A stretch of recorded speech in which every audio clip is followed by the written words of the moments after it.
What's up, guys? Welcome back to the channel. As always, how you guys doing? Hopefully well. Me, cool, chilling.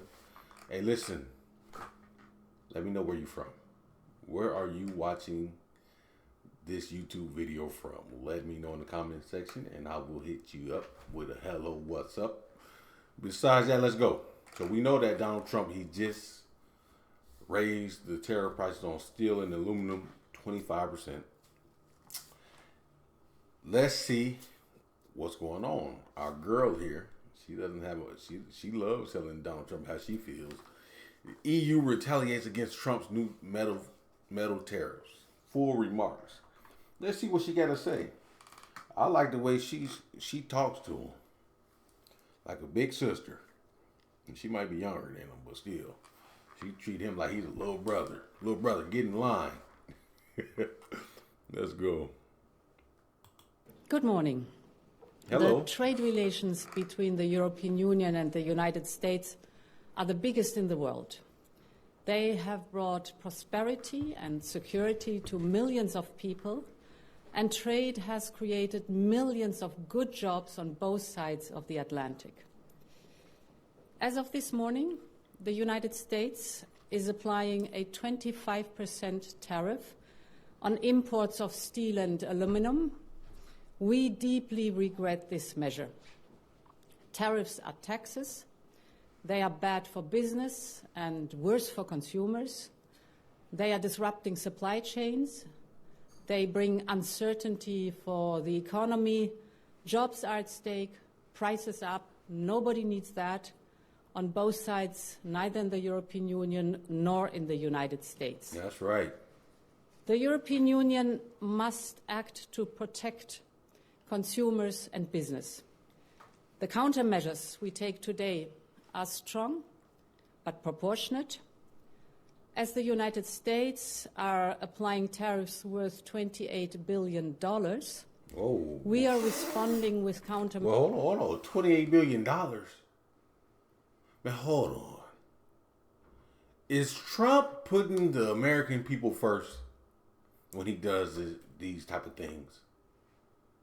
Because it just seems like this guy is not putting the people first. Just like when they come with their retaliatory tariffs or the thing, they're doing that in the best interest of the European people and the European businesses. Canada, and they're doing that in the best interest of the Canadian people and Canadian business.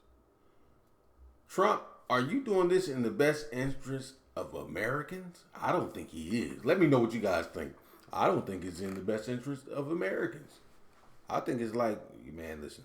Measures worth 26 billion euros. This matches the economic scope of the tariffs of the United States. Our countermeasures will be introduced in 2 steps, starting with April 1st and fully in place as of April 13th. In the meantime, we will always remain open to negotiations. We firmly believe that in a world fraught with geoeconomic... Wait, hold on, bro. This is from 2 months ago? Hold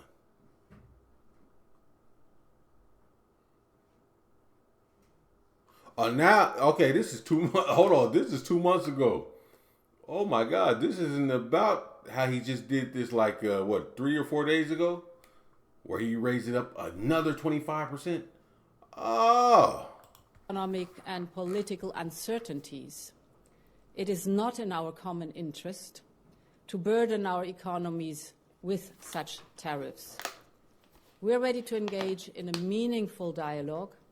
I have entrusted Trade Commissioner Maroš Šefčovič to resume his talks to explore better solutions with the United States.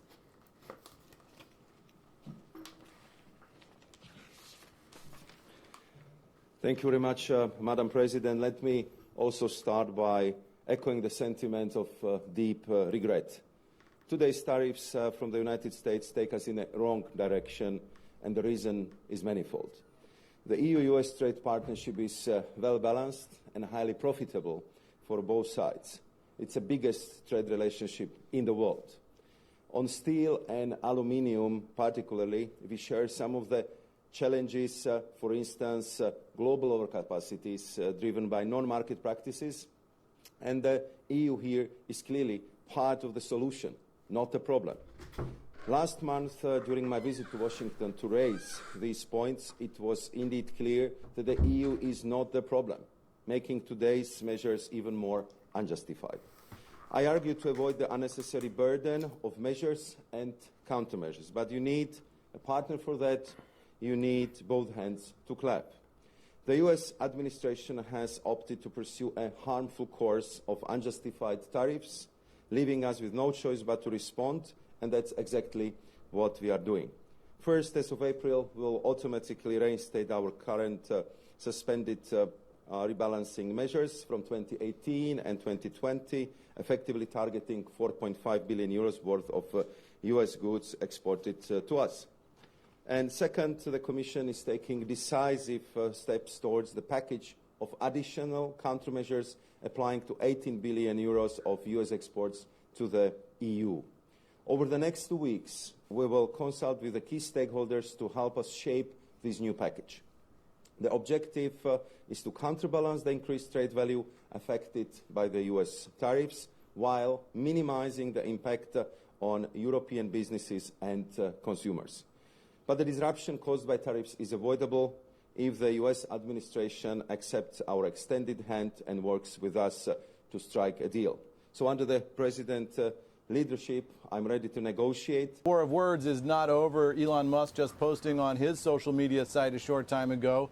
He says this: the Trump tariffs will cause a recession in the second half of this year. So Elon Musk sharply critical now of the president's signature economic initiative, his tariffs. Also sharply critical of the president's singular legislative goal for the year, his big beautiful bill on the spending. Elon Musk also coming out, swinging.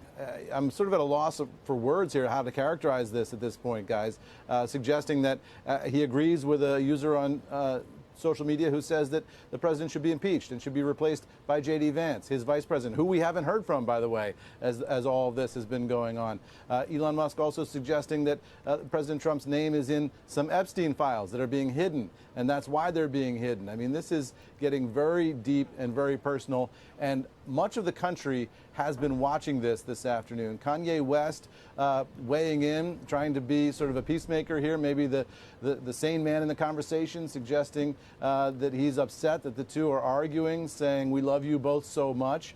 Then we also saw the New York Times just popping a story within the past couple of moments suggesting that Steve Bannon has been watching this, the longtime conservative advisor, outside advisor to President Trump. Bannon siding with President Trump here, saying that he is urging President Trump to begin an investigation of Elon Musk. He wants the president to cancel all of Musk's contracts and launch investigations into Elon Musk's alleged drug use, saying he believes that Elon Musk is an illegal alien and should be deported from the country immediately. Also, Bannon saying that he wants an investigation of Elon Musk's attempt earlier this year to go to the Pentagon and get a briefing, a classified briefing on China.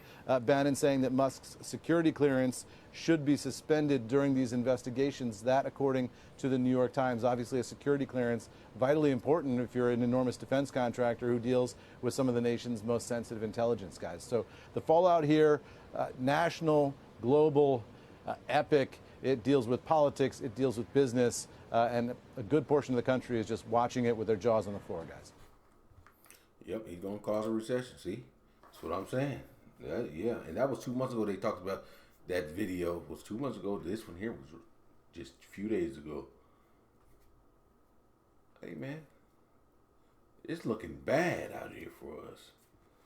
For the world, man. You got Donald Trump.